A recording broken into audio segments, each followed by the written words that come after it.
Hi, welcome back again. See me again in the operation management class. Today we will discuss about the tools and technique that we use in aggregate planning. This is the first section of the aggregate planning. Let's see about that.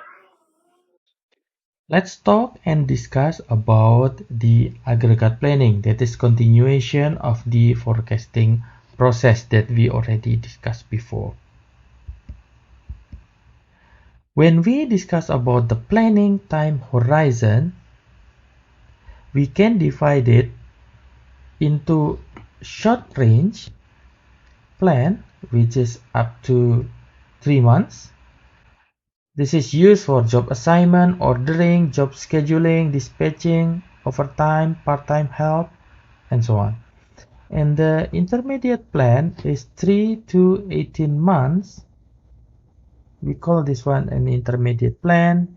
It is used for sales planning, production planning, and budgeting, and so on.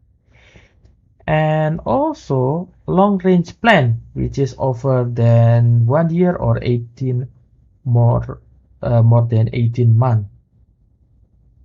This used for research and development, new product plans, capital investment, and so on. In this video, let's focusing on the intermediate range plan that requires the coordination of demand forecast with functional area of a company and its supply chain. This coordinated planning effort has evolved into a process known as sales and operation planning. This sales and operation planning process is typically done by cross-functional teams that align the competing constraints. The output of sales and operation planning is called aggregate plan. The objective of aggregate planning is to meet the forecast demand while minimizing costs over the planning period. So our objective is to match or to meet the demand while minimizing the costs. The aggregate planning is concerned with determining the quantity and timing of production for intermediate future.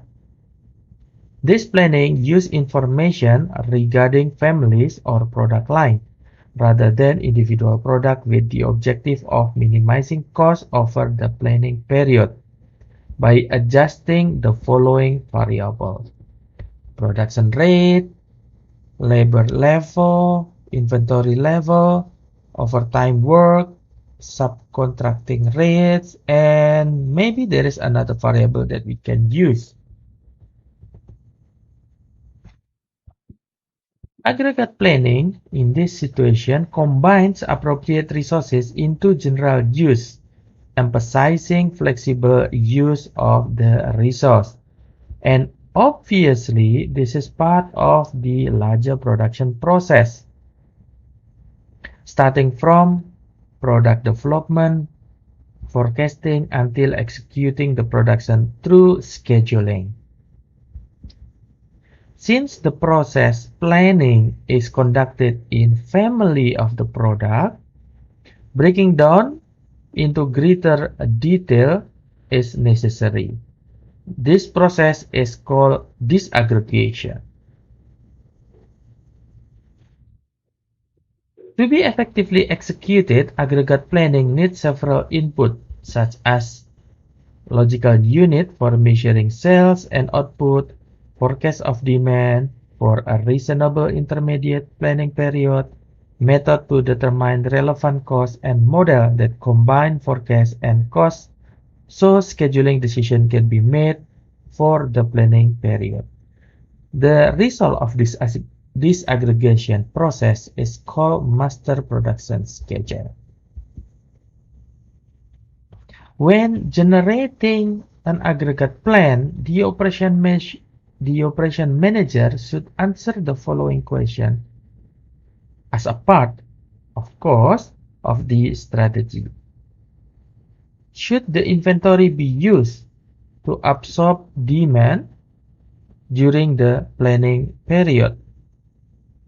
The second one, should changes to be accommodated by varying workforce size.